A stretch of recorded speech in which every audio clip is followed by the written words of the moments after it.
మరి ఎలాగైతే యేసుక్రీస్తు ప్రభు వారి యొక్క పుట్టుకను చూపించిందో జ్ఞానులకి ఆ నక్షత్రం, ఎలా ఆ నక్షత్రాల్లో అది మాత్రమే ప్రత్యేకంగా కనపడిందో ఆయనే యేసుక్రీస్తు. మనం కూడా చూస్తే భూలోకంలో ఎవరు ప్రత్యేకంగా కనపడ్డారు అని అంటే ఒక యేసుక్రీస్తు ప్రభు వారి.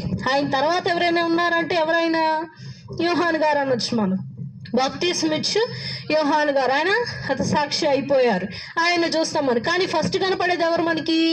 యేసుక్రీస్తు ప్రభువారి. అలాగే ఆకాశంలో కూడా ఆ యొక్క నక్షత్రం కనబడటం జరిగింది.